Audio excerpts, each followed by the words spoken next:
This conference will now be recorded. Sorry, we have to repeat everything on the record right quick again. All right. So calling this meeting to order for the Shelby County Lead Prevention and Sustainability Commission at 6:05 was the actually start time. We acknowledge that we have one person join virtually and one person in person from the general public. And then we move to the first agenda item, which is roll call. Latricia Adams, Chair, present. Secretary Matthew Woods. Present. All right. Also acknowledging that we have several members that are absent from tonight's meeting. Only one of those members provided information ahead of the meeting that they had a conflict and would not be able to attend. Because we don't have quorum, all items until we reach quorum will be for discussion purposes um, because we don't have quorum. So we won't be able to vote. All right, moving into the second agenda item, which is public comment. I do want to address two comments that we received in writing ahead of tonight's meeting. Both of the comments were referencing a complaint regarding East High School, regarding sightings of lead paint issues with the removal of windows. We have since had an opportunity to speak via written correspondence with East High School as well as meeting with them in person. Um, there were recommendations that were provided to East High School, largely around cleanup and clearance at the site of windows. There also were requests for there to actually be a test at the site of the windows, as well as all the rooms where the windows were being replaced as well. There also was a recommendation for mulch to be placed alongside the building where the windows were being replaced. The rationale is to the best of the ability, try to mitigate or prevent distribution of any potential lead paint dust. There also was a request for children to be tested in coordination with the health department. And then there also was a request for there to be Tyvek or plastic at the side of the windows, particularly on both sides, on the inside where the window was being replaced and on the outside, particularly because some right now, some of the windows that have been replaced, there's just wood that is in the place until the actual new windows are being replaced. Not all of those recommendations have been manifested at this point. As of today, we did see some caution tape that was put down. We did see some evidence of plastic that was set. We saw some cleaning at the sites of windows, but there's still not the plastic coverings with the windows with the wood. We don't see it on the outside. We're unsure of what's happening on the inside. And in addition to that, this has been a bit of a lengthy process. This complaint was actually brought forward on last Thursday and Friday of last week. As we know, lead is a very dangerous neurotoxin. Ideally, we would have liked immediate response to the request, and particularly not all of the recommendations have been acknowledged. While we appreciate the initial first steps, we think that this does open up an opportunity to further educate the district and those individuals who are responsible for this project to be well informed about the law or policy specifically around the RRP rule with EPA, as well as other public health precautions, as this is not indicative of exposure just to children, but to staff and to those individuals who are conducting the work as well. So we did receive one complaint. This parent will remain anonymous per their request. We also received a complaint that is similar from a grandparent, Mr. Chet Kibble from the Memphis and Shelby County Led Safe Collaborative. Those are the only two complaints that we received on record ahead of tonight's meeting. With that, I will ask anyone virtually that is interested in making public comment. If you would come off of mute, we'll go ahead and transition. If we don't have any members of the general public who have joined virtually to make comment, we will address and acknowledge those individuals that are in person. All right, so if there are any members of the general public who have joined virtually, again, if you would like to make public comment at this time, feel free to come off of mute.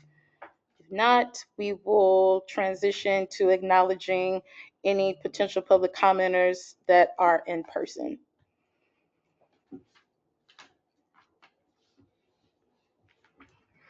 Okay, seeing none virtually. Before we transition to acknowledging public comment in person, I do want to acknowledge we do have an additional member of the LPC who has arrived, and super excited. This is on the agenda. We have new appointed member Deravia Rich, who has joined us on the record, and we will acknowledge her new appointment a little later on in tonight's agenda. And with that, we will move to our commenter that is in person. Yes. First, I want to say how much I appreciate this organization and the ability to have someone that you can take concerns to. In reference to East, I'm very anxious to hear their response and if they're going to do the testing and other things that we've asked for. Also, I would like to suggest that in the future, when they do lead projects, that they set them up the same way they do asbestos, where they have a project monitor, somebody who actually is there to make sure that the project is going the way it should be. And with that being said, I'm glad to see where we're at now, and I know that you're going to continue to get those answers for me. So I'm just anxious to see what comes up and how they're going to go about addressing that issue. Hey, Thank you. thank you, Mr. Kubel, and we also share their gratitude. We definitely can't be in all the places all the time, so we rely heavily on community to inform us about what is going on. So thank you for your partnership and for your consistency with being so diligent with coming to our LPC meetings. So I'll make sure to keep you abreast, as well as members of the LPC, on next steps and updates from the district. I sure appreciate it. Thank you. Thank Yeah, have a good you. one. You do the same. All right. Moving into the next agenda item, which is approval of the minutes. Because we don't have quorum, we will just have to acknowledge the minutes. For those who have joined virtually, I will drop the link here for you for your review.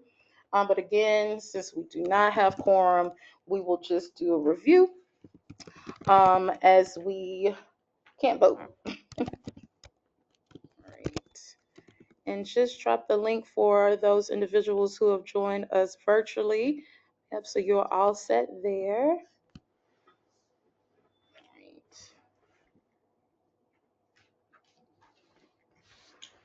Okay, we can actually skip down to the next item. All right, so the next agenda item is old business. All right, so updates from the Tennessee State Legislative Session, which is now concluded. Ooh, it was a journey with this most recent legislative session. There was one bill that was introduced but was paused at the discretion of our local legislators. So the bill was around establishing mandatory blood lead level testing for incoming kindergartners. This bill was introduced last year as well. And so last year in the last session, there was a bit of a misunderstanding with the fiscal note, where it was interpreted that this particular bill would be looking at all kids K through 12.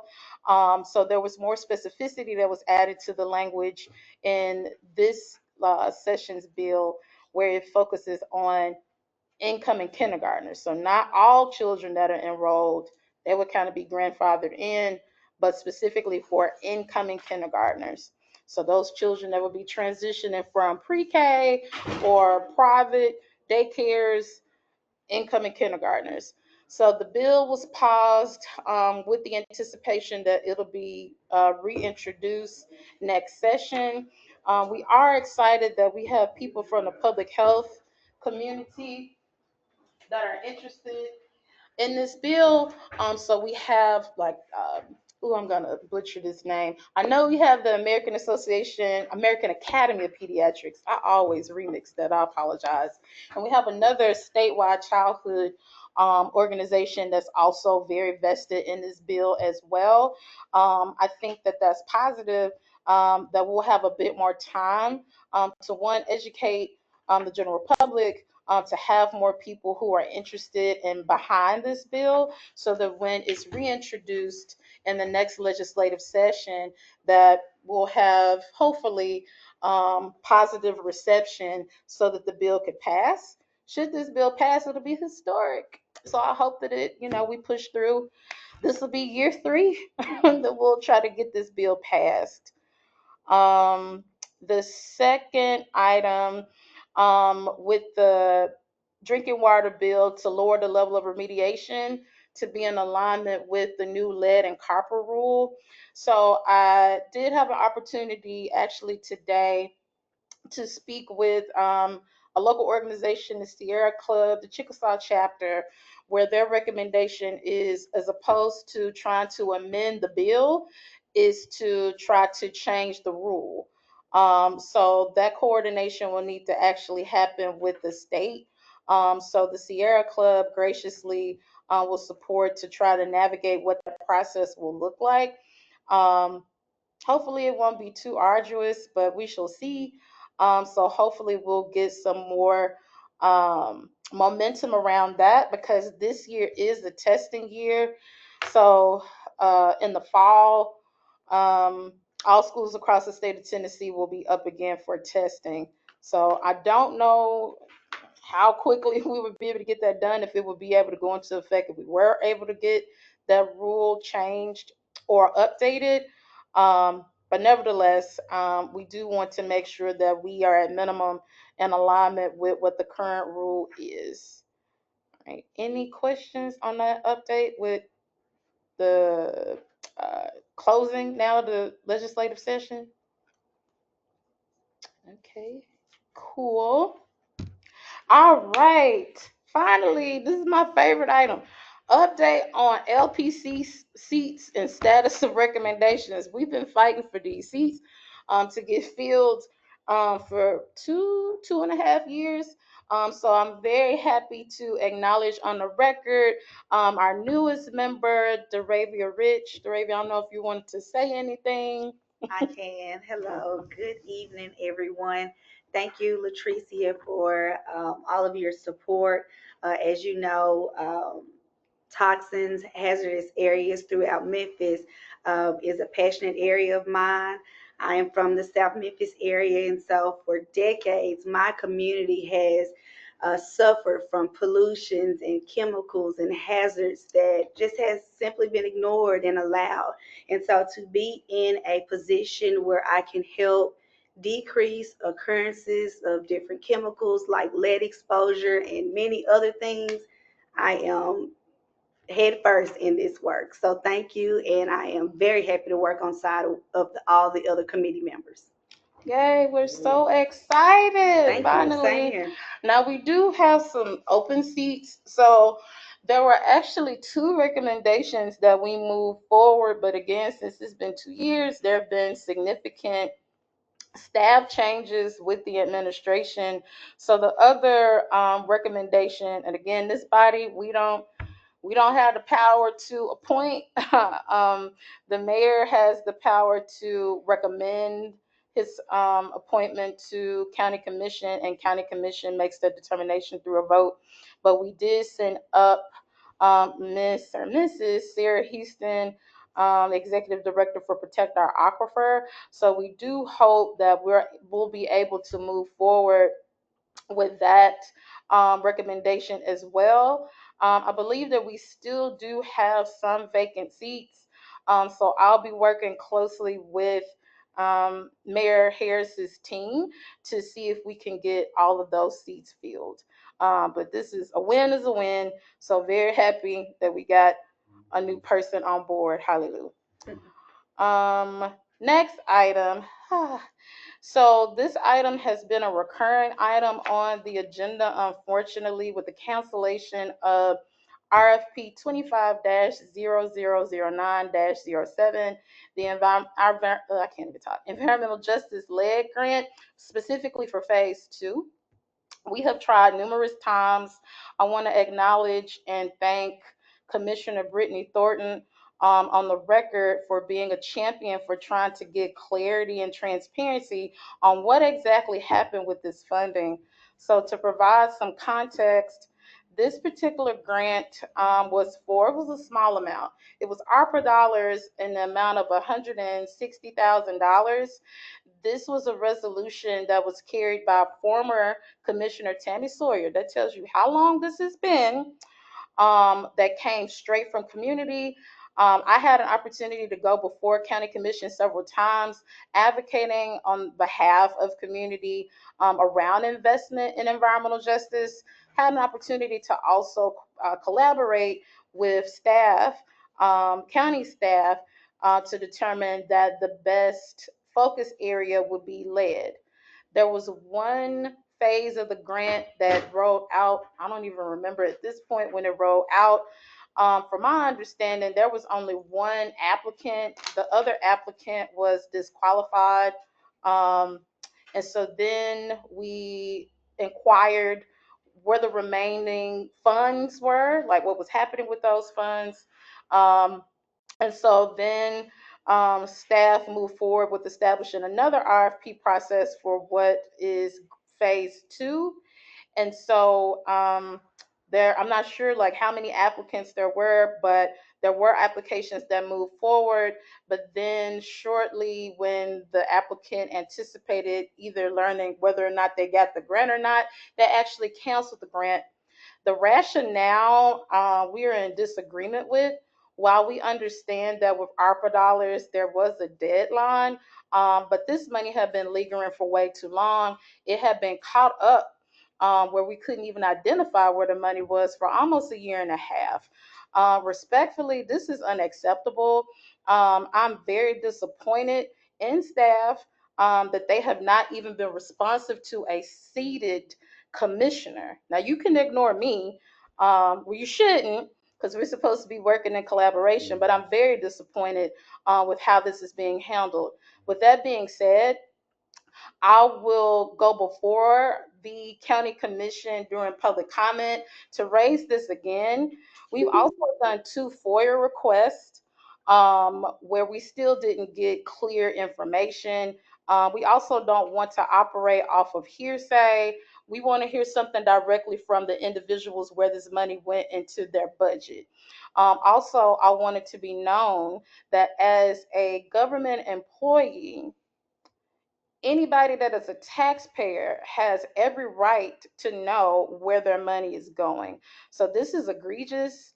Again, I want to continue to express my discontent and disappointment with how this has been handled, particularly with this being very, very sensitive, because the only reason why this resolution was even passed was off of the strength of community. So what a disservice that has been provided to community. But I won't belabor that item. It is a recurrent item that has been on this agenda for years at this point. But hopefully, our elected officials will do their job with governance, with holding members of the Shelby County staff accountable with transparency around what has happened with this money, and most importantly, if it is being used with fidelity, because this was set out in a resolution. With funding that's tied to a resolution, you can't do whatever you want to do with that money. So we need to know as a general public. All right. I will move to the next agenda item. So this is another agenda item that was a lengthy request. I do want to acknowledge on the record that we do have a seat based on the bylaws for a employed member of the Shelby County Health Department, particularly with the Childhood Lead Poison Prevention Program. We haven't had representation from the health department in these meetings, with the exception of a presentation from December of 2023. We have not had anyone represented in these meetings for 2 years. I'm not sure what the issue is. I've inquired with the highest of ranks at the health department with no response. That's very disappointing. However, there have been several requests that started back in November of 2024 for a update in status of blood lead level data reports specific to Shelby County. Now we are aware that we can access the state dashboard to access this information, but this is a request from community. We don't think that it was a heavy lift to ask our local health department to provide updates on this data, particularly being that the most senior leader, Dr. Taylor, did provide us with an update back in 2023. We're now in 2025. So still looking to get an update from this department about when they will actually do this presentation. I do want to acknowledge, and I hope I'll be able to ask questions. We are concerned looking at the current dashboard for Shelby County, where typically, while we know that post COVID that testing plummeted, so we do understand some of the lingering effects of that. But according to the dashboard, and this is why it's so important to actually have someone that's the source to provide some information, we're concerned about there being a decline in testing.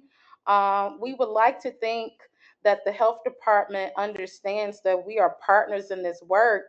And we really want to work more collaboratively to spread more awareness to families, to parents, so that they can be encouraged and knowledgeable about how they can get their children tested.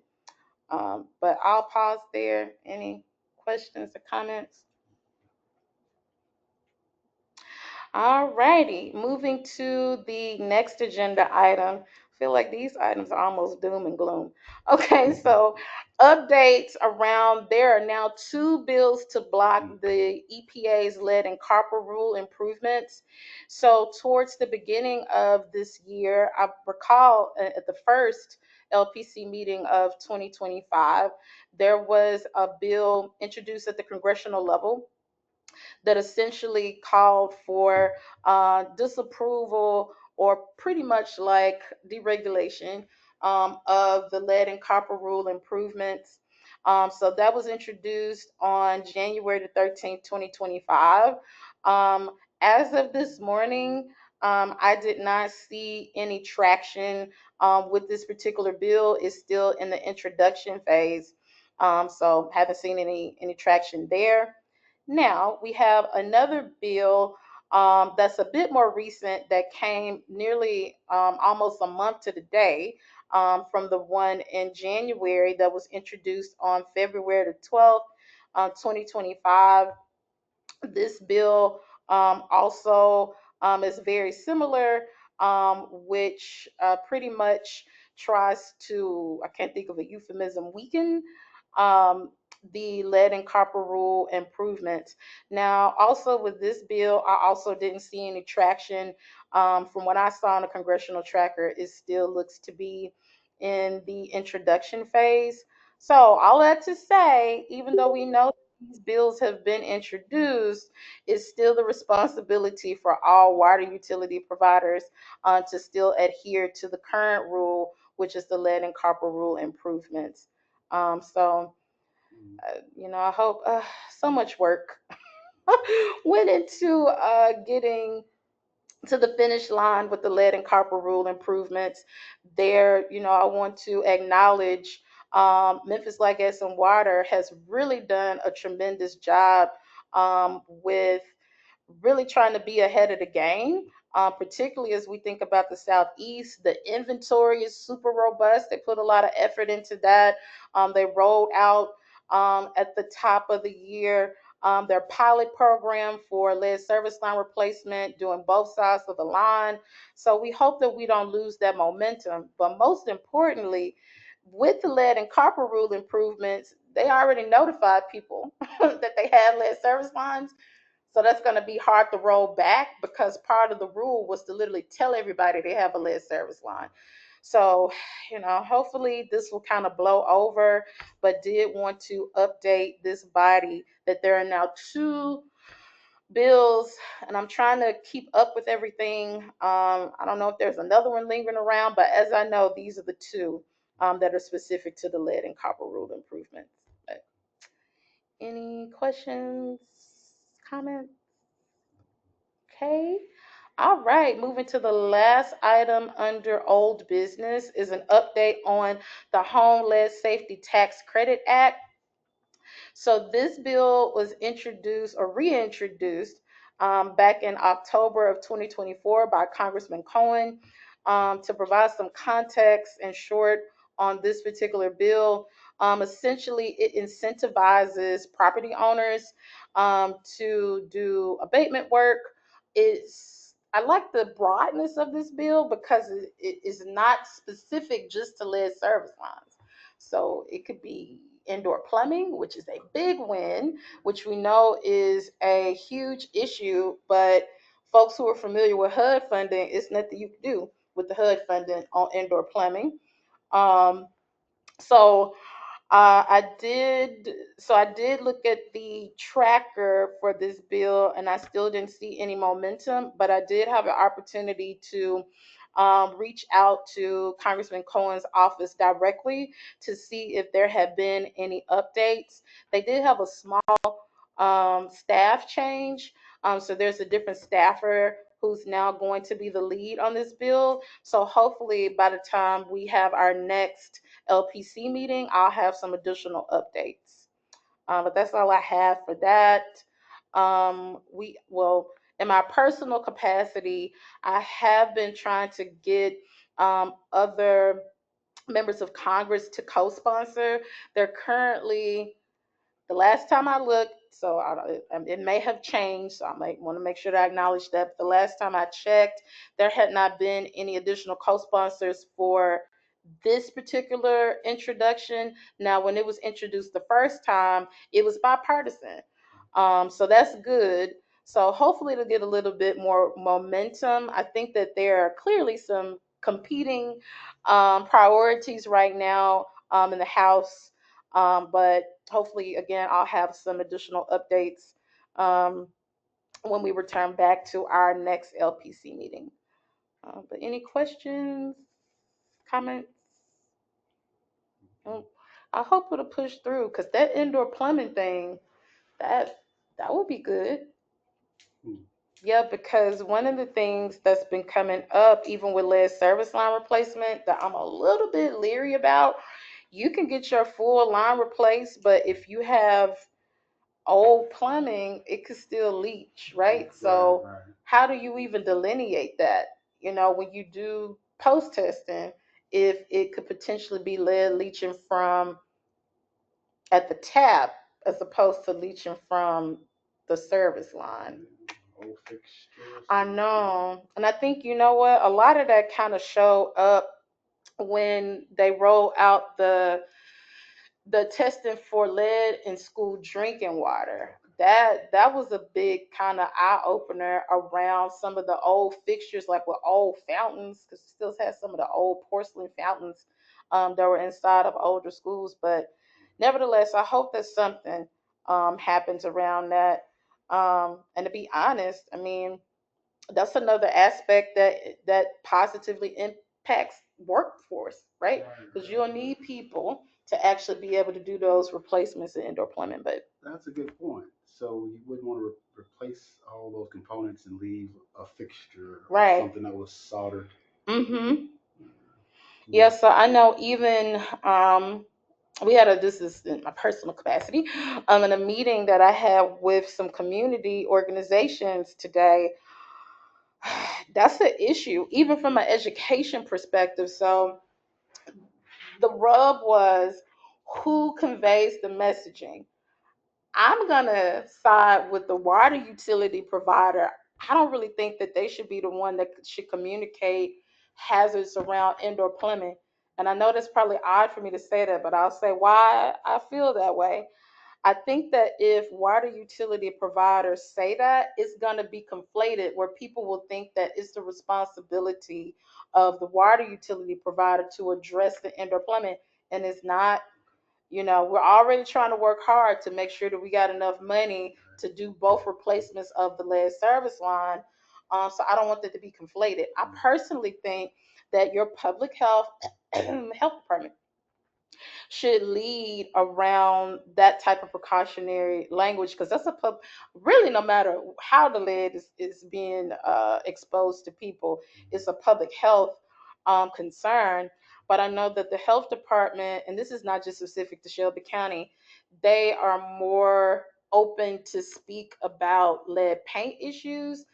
I don't know what the hesitation is around water, but I really think if there was a entity outside of like community-based organizations, NGOs, nonprofit organizations, I do think that from a health professional perspective, that's who should convey that messaging. But in the meeting that we had, where we had Director Taylor back in December 2023, I asked her, like, would that be something that she would consider, is to partner with MLGW around shared messaging. Mhm. Her response to me is that she can't do that on her own. She would have to get permission from her boss, who is the mayor, which is interesting because the mayor is who upstood this commission. I wonder what other cities are doing. Like, what's Nashville? Nashville is real behind. So Memphis is top tier. Memphis Okay. is on the win. I'm proud of Big Memphis as far as moving ahead. Nashville, their inventory is not as, let me be clear, like our inventory, the actual GIS map is pristine, but we do have a lot of unknowns. But Memphis started earlier. So back in 2012, who was that? Collins, I think there used to be Jerry Collins. Ooh, forgive me if that's not the correct first name. Started to do some preliminary work around lead service line replacement. So in comparison to other counties in the state, Memphis is a bit ahead. Um, but That's for messaging them. Like, yeah, for messaging, they're not saying anything. okay, so their health department or No.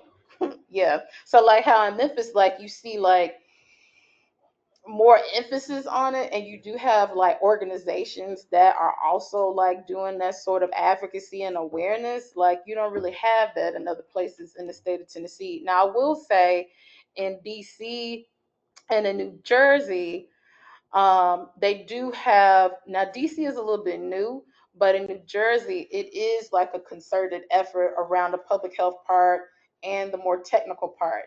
Also, and this is sad to mention, but Flint, Michigan, they definitely combined the two, where they talked about the public health implications, the indoor plumbing implications with the lead service line replacement.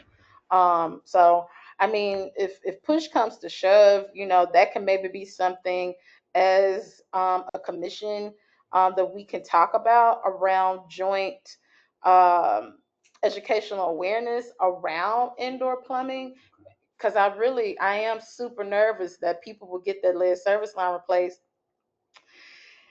Indoor plumbing is not what it needs to be, and it could still be leaching, but the onus is not on MLGW. The onus will either be on that property owner, so that's another layer, right? Or if it's a homeowner, it's a little bit different. If it's a renter and they have like fixtures inside of the home that's leaching lead, and now you're talking about like renters' rights, tenants' rights. So that it's complex. But I think it's worthy of more discussion around that, especially like as MLGW is really amping up because they have already started the pilot. And so as they get ready to start to do more replacements, I just really want to be proactive. So I guess that's a note for us to discuss a little bit more. But I welcome, thoughts that y'all have about that. That's definitely something worth talking about because I didn't even think about. I know that, like you said, there are many layers, many nuances that you have to consider when making these type of changes. But from the point of someone who's renting a place, I know. you And they might know, be scared. right? Yeah. So I'll tell you something else, and this is important for people that work in ag. So where you get your source, like from a water hose, ooh, that's really important. it is. It's so important. I think about like people who are in like South Memphis and Orange Mound and parts of North Memphis who like just have small plants like at the home. A lot of times, like the spout that's on the exterior of the house, oh, it's full of lead. Full of it. And then even the water hose, And it's like, being could have sprayed lead too if onto it's your old. plants. Yeah, so I Yeah. think this is a bigger conversation around there being like a concerted effort around talking about all the different ways in which you could be exposed to lead with water and not just with lead service lines. Um, yeah, it's a lot to unpack, and that's just on the water side. It's all this other stuff. Yeah. With lead exposure, it's everywhere. It's everywhere. Oh, child. Even like with the fire hydrants, with old paint, lead paint on the fire hydrants, it's Yeah. just implications just everywhere. But ooh, we'll reserve that. We'll do a follow up on that one. Um, yeah. Okay. Good talk, y'all. Okay, so moving on to new business. Yeah, it is a good update. So TDEC, the Tennessee Department of Environment and Conservation Childhood Lead Poison Prevention Conference is taking place on June the 10th, 2025. We actually have three representatives from Shelby County that will be presenting at this conference. Two of which are from the LPC. So Sharon Hyde will be one of the presenters. I'll also be a presenter, so I'm excited. And then the third person is actually Mr. Kibble, Chet Kibble from the Memphis and Shelby County Lead Safe Collaborative. So yay, go Shelby County. I think so. Now, my presentation will focus on strategies around community engagement. So we'll speak a bit about how we map that out because we've been doing this since 2017. And then also we'll speak about actually this commission and how we established this. And then just we'll also speak about the lead coalition as well, which is like intergovernmental, multiple stakeholders. So that'll be kind of the messaging with that. The presentations are short. I want to say they're about 20-25 minutes. I'm down with that. I think Chet's presentation will focus a bit more like on the technical piece. I know he wants to highlight being very thoughtful about exposures with abandoned buildings. That's a big thing. Ooh. Yeah. So with canvassing, like you tempted to just be like, okay, well, nobody's right there. Let me just go where somebody lives. But with these vacant properties, they also have peeling lead. Yeah. It's getting in the soil. When we have heavy rain, heavy wind, it's going everywhere. You got babies, children that's playing outside. I know when I was at my grandma's house in South Memphis, I definitely was places walking around the neighborhood that was outside of the yard. So I think that would be very powerful for people to think about because it gets tricky from a code enforcement perspective.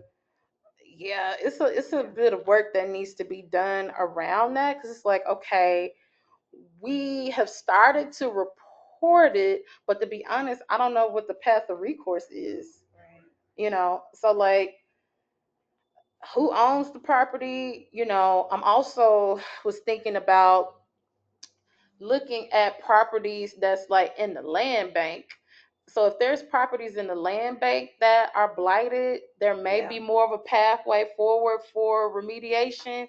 But for these other vacant houses, I don't know. Yeah, and I was just kind of thinking about that with my own experience with blight and land revitalization. We've been in so many instances where someone would have available land, they want to grow food, and then we go through our soil testing and see that it is filled with lead, all different type of stuff.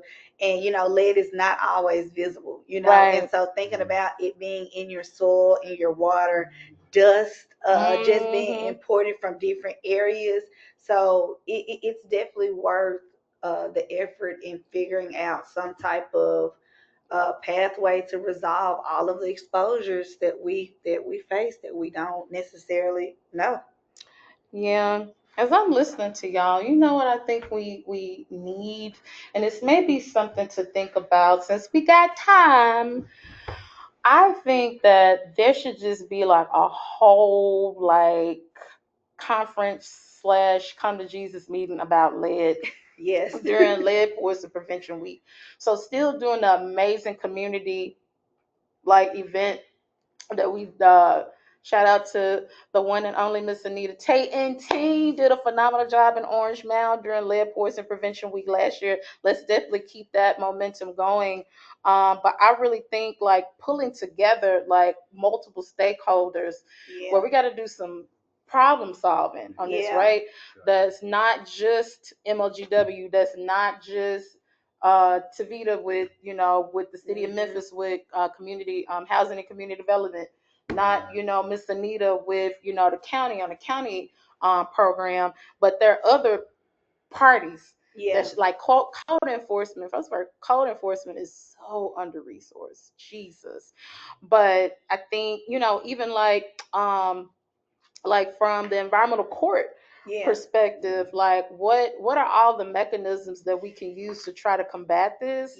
So that might be a good point of discussion, is how can we bring everybody together like to do some solution thought brokering around this, because we really hadn't had anything like that. I think we've been doing awareness, but not sure. really.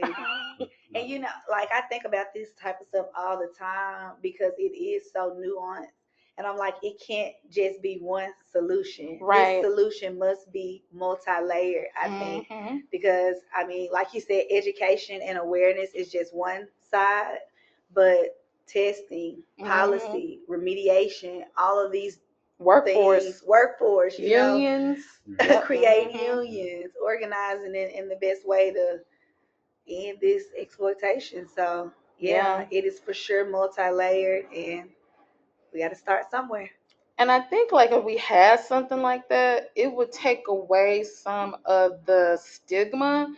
So people are so afraid when you say lead, it's like, oh Jesus. Listen. Like people immediately are like, very like guarded, like very defensive. And I think like that's kind of like the first step, is taking away the stigma. Like, hey, nobody on this earth created lead. It was naturally, forming. It's on the periodic table. It's here. Luckily, we know a lot about lead. We know a lot about it. We know how to fix things with lead, but it needs to be holistically, because now it's siloed. And I'm thinking about a couple of years ago. And I wish he still kind of was with MLGW. We had Nick Newman from MLGW. He was very adamant, and I agree with him, where he said, y'all keep dumping on us. It's not just us around lead. And he really was right. He was right.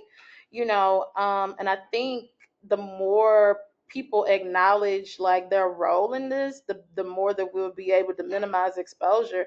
Because that workforce, so Matthew, when you mentioned earlier, when we were doing public comment about east and people that do like construction, and we see it. Yeah. Like I know when we've done canvassing, like I think about when we were doing canvassing like in Hyde Park and Douglas, but especially in Hyde Park, those houses are old. Yeah. We see people, they don't have any type of like Yeah. mask or goggles or none of the appropriate like what Inhaling and working. PPE. Yeah. I'm like, Lord have mercy. Yeah. So that's a a workforce, a labor, Yeah. type of issue. And I don't even necessarily know, and it could be, and it might just be some optimism in me. I don't necessarily know if it is like a will issue, like people just like I don't want to protect people from lead. I just really think that it's not front of mind. Yeah. That's exactly what I was thinking. So if we burn ourselves, we get an immediate ouch. Right, But right. It's not always like that. It's very not. high. So I think it might not be taken serious. Yeah. It's not immediate in most cases, in a lot of cases. Right, right. So I think, this is good. I think, yeah, so what I can do, and I think, and that's another thing. I know Miss Anita comes to the Memphis Lead Coalition meetings. Deravia, if you got time, that might be a good space for y'all. So I don't know why we can tell you about those meetings. My bad. Sorry. I don't go to them anymore. My team goes to them, but yeah, that would be real valuable because in there it's like Labanner, you don't be in there. Habitat for Humanity. I think United Housing, the city and the county. I think someone from the mayor's office comes. MLGW. It's a lot of people that come, which is good because you have multiple perspectives. But yeah, that might be a good place to lift this up.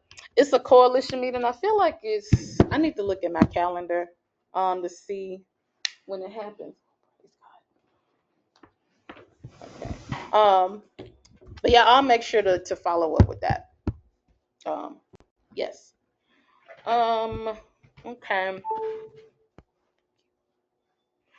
All right. So moving into new business. We already in new business. Sorry. Moving to the second discussion item. The drinking water and clean water state revolving funds, for short SRFs. Now I'm not the expert in this. It's super complex. My God.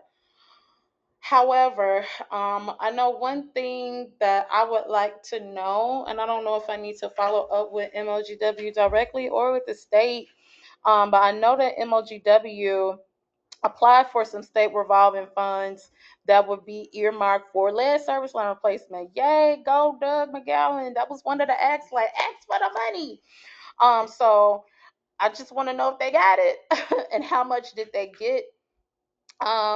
There was some new updates that came out from the federal level. I don't know if it's because I don't want to misspeak. I do need to interpret that. I might have to get some help from some of our big green organizations. But essentially, there's a possibility that in the future that some of the state revolving funds will be cut, which that sucks. But I need to get confirmation and clarity on that. It's so much going on right now. But that does make me sad if that is the case. I will say this and I will say this again. The city or city council needs to prepare for doing like ongoing funding for this project because it is a requirement. As of today, with the current lead and copper rule improvement, you got 10 years. How are we going to pay for this? So, shout out to Doug again, who is doing his due diligence to be very proactive with trying to seek. I mean, he's been trying to seek whatever is available to get this done. In fact, he this was like as soon as like the ARPA dollars and the bipartisan infrastructure law funding came out in the beginning of his tenure, immediately sought out funding to be earmarked for lead service line replacement. That's actually what is paying for the pilots that's happening right now. But yeah, we need to get clarity on that. Y'all, I don't know if you're familiar with state revolving funds. It's complicated. It's a lot of words that I don't understand. That's not my ministry. But the biggest thing is I just want to make sure the simple question is how much funding, if any, is going to come into Shelby County, because we need to get these lead service lines out the ground. So I'll try to see if there are some good like fact sheets that's simplified about the status of state revolving funds, but I at least wanted to bring this up on the record in this body, particularly because there may be investment that will come to Shelby County. Um, I would say, are there any questions? But I might not be able to answer them. Um, I have a question about item A. okay. I meant to ask while we're on it. Just, has a location been established for the TDEC Childhood Health Education? Oh yeah, I'm sorry, I didn't say any of that. So yes, it will be in Murfreesboro. Okay. She was in Nashville, but go Murfreesboro. But yeah, it will be in Murfreesboro. I think it's from 8 to 4. So I can share. There's actually a registration form. I think that they extended registration. They're so nice in the department, but I don't want to misspeak. But I will send that over. Yep. Yep. Thank you. Hopefully you can register and go. Yes, ma'am. Yeah. We'll see. Yes. Okay. Um. Okay. Item C under new business. This is a positive. Yep. Okay. So, um, I don't know what meeting it was, but we had a chat from the Memphis and Shelby County led Safe Collaborative, made a public comment and essentially said that plumbers that are independent plumbers, so not plumbers that are like working with like MOGW, for example, um, they are, so let me take some steps back.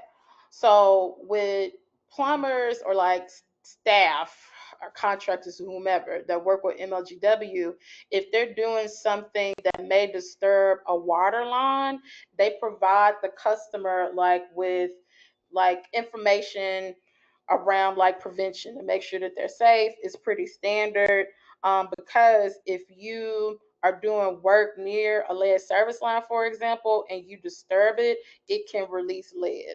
So essentially, MLGW, they do their due diligence with ensuring that if a lead is going to be disturbed, that they inform the resident. However, for independent plumbers, let's say, for example, like I own my house, I'm getting my own plumber to do something. Yeah. Baby, they haven't told me anything. Yeah. Right. And so Yeah. essentially, what Chet was asking for there to be consistency in that messaging. Now, the rub is so this is like so the licensing comes through the county, but they don't have jurisdiction to tell plumbers what to do. Like, no, like they can't tell them what to do. They're independent, and that's not a prerequisite for their license. So what my recommendation was, and this would have to go through legal, but we did get support from, shout out to Commissioner Brittany Thornton, who said that she would agree to introduce a resolution at the local level to mandate that they distribute that correspondence, if the service line would be disturbed. I don't really anticipate that it would be any pushback or resistance against that. It's not money. I mean, it's a sheet of paper. They can literally use the same. I would prefer for them to use the same language that MOGW is using, so it could be consistent, so you won't have equity issues.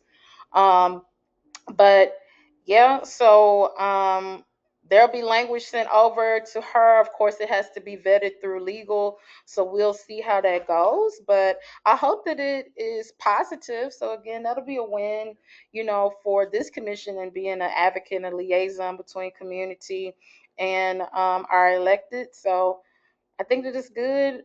From my understanding, the chief plumbing officer, I might have remixed his title. My apologies. Is very much so in agreement with this. very, very cordial, and from my experiences, received it warmly. So, hopefully this will be favorable. Makes sense to do. It does. It does. Just so people can know. And to be honest, for the plumber, that's to cover you too. I'm just saying. So, no one can say, you didn't tell me this, and, X, Y, and Z happened. Don't end up in court. So I feel like it's mutually beneficial for all parties involved. So hopefully by the next time we have our next LPC meeting, we'll have some updates on that. But that language should go out to Commissioner Thornton this week. So I'll keep everybody updated on next steps with that. Any questions, comments on that? Oh, okay. Cool beans. All right. The last item for new business.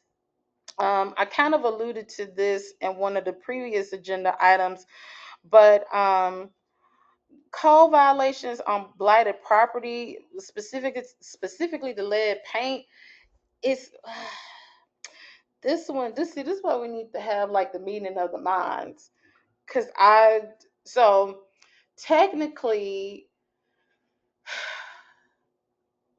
you can report like a property, like an abandoned property, for example, that is like in disrepair, like this, but it can't necessarily like be like, if you said like there's like lead paint chips is peeling, you could say peeling paint. Yeah, You get what I'm saying? But the lead part, like, unless you send it to a lab, right, unless you have a held X-ray machine. right, right. Because so then it's like a fiscal implication. So we can look at it and visually see, like, ooh, like this is peeling paint. It can have all of the characteristics, but you would need somebody every single time, like with an XRF machine. Unless you wanted to go in your own pocket, take a chip with some gloves, and Right. put it in the bag and send it to a lab. And who's got money to do that? It's gonna take days to get back. Man. Exactly. And so when I mentioned, like, we know our code enforcement office is under resourced, understaffed. It's a need, but like who's gonna pay for this?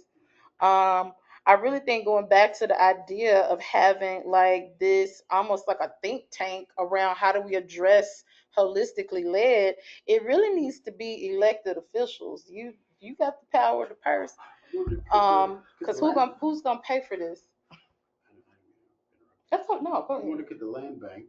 Again, we're brainstorming. Mm-hmm. Like their inventory of homes, could they somehow set up where risk assessors go out and scan their properties? I think that's a good first step. Scanning. Mm-hmm. And then it won't be out of control, because there's no telling what we may find out. Yeah. Like with that, and that's good for them, because Right. you are improving like the housing stock, Right. that you. You can say it's lead safe what- if you found it. Right? Exactly. I think that's a really good idea. Um, Yeah, I think, yeah, so I can talk on the city side, I can talk to see how that works on that side. Let me figure out how that would work and the best way to navigate that on the county side. I think that maybe first step is, let's see if we can get some buy-in for like everybody to kind of come together and kind of do some thought brokering. Okay, that's what's up. Let me also talk to Catrice, the county attorney, to see what's the best way to navigate that, because I don't really interact with the land bank. So I don't want it to be like, hey, you don't know me, how you doing? Yeah. Can you, do X, Y, and Z? But I think that's an excellent idea. Yes, I agree. I think demo houses, if you demo a house and it's lead there, never mind. Sure. I don't know. Let me not get the line. I'm not I'm sure. not sure either. But that was an excellent idea. I like that. And again, it, creates more opportunities for economics. So now that would be an opportunity for more people to have jobs, to take on those roles, to do those assessments. So I think that's a win. Okay. So the next item is announcements. So I didn't list this here, but I wanted to get some feedback I have so many ideas all the time. It's overwhelming sometimes. Okay, so hear me out. Memphis has never had a climate week.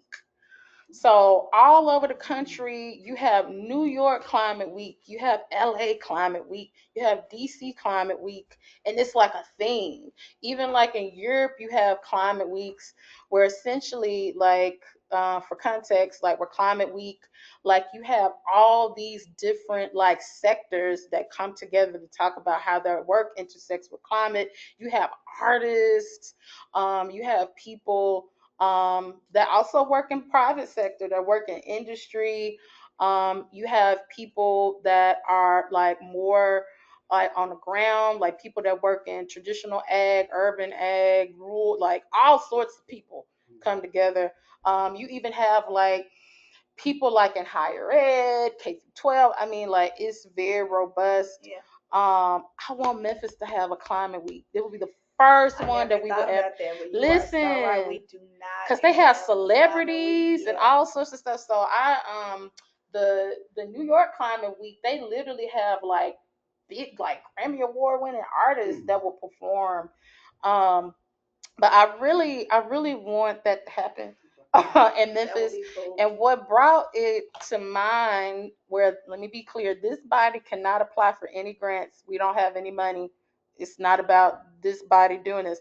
However, I did see that the Downtown Commission was advertising like a grant, like to literally just host. Oh yeah, Yeah, downtown yeah, events. yeah. Yes, I've been a recipient of that grant before, and you just apply, and if it's in the downtown proximity, and they do a vote on your event, and if you're voted, then they will grant you money to host I it. think it will win. Yeah, Because think about it, you I got this definitely do. brand new park. You're in here surrounded by all this, stuff. Yeah. We need to bring more people downtown anyway because people are a little bit up in arms. I'm a proud downtown resident. Don't be scared. Right. But yeah, yes, it came to me in the middle of the night where I'm like, that would be so cool. Yeah. For Memphis to have that. And I was researching. I'm like, has anybody else in the state of Tennessee done one? And they haven't. Wow. Come on, Big Memphis. So What do you think is a good time to have? yeah, that's a good question. So I don't know. Typically, so and this is overwhelming. I know I feel like New York's climate week is in September. Ooh, September reminds me low. Yeah, because that's also Congressional Black Caucus, but that's when they have it. Um, that's a good question. I don't know what would be good. Um, Won't have to think about it now, but I just wanted to see like how the other people feel about it. Yeah. I said it to a couple of other people and they were I excited like about that. it. You're right. We Honestly. don't have that. We don't. And like you also it brings in like fashion. Like I've seen people that do like upcycling and like have fashion shows where like all of like the clothes that are in the fashion show were like repurposed like made with repurposed fabrics. I mean, I like it. Yeah. It's real cute. It's real cute, but then also like educational. Right. Informative at the same time, but fun. Yeah. Mm-hmm. It has food, of course, and Memphis, we good on food, but it has food aspects too. Like I know like the whole like farm to table like thing is big. Where I know in DC they had like food trucks that were like all like farm to table type of setups with like local growers. Like it's a lot to be done with it, but There's urbanization planning implications. yeah, yes, absolutely, absolutely. And then there's also opportunities for industry. Even though this is probably interesting to name, well, we know that some of our industries can do better, but there are some industries that have sustainability initiatives. Um, I'm not gonna name them right now because I don't want to mess up on the record, but there is an opportunity for private sector to be involved as well. Um, but okay, so we'll put that on the list. Got all the ideas today and homework. Um, But that was an announcement / additional short discussion item. Are there any other announcements, things to share before we get ready to adjourn?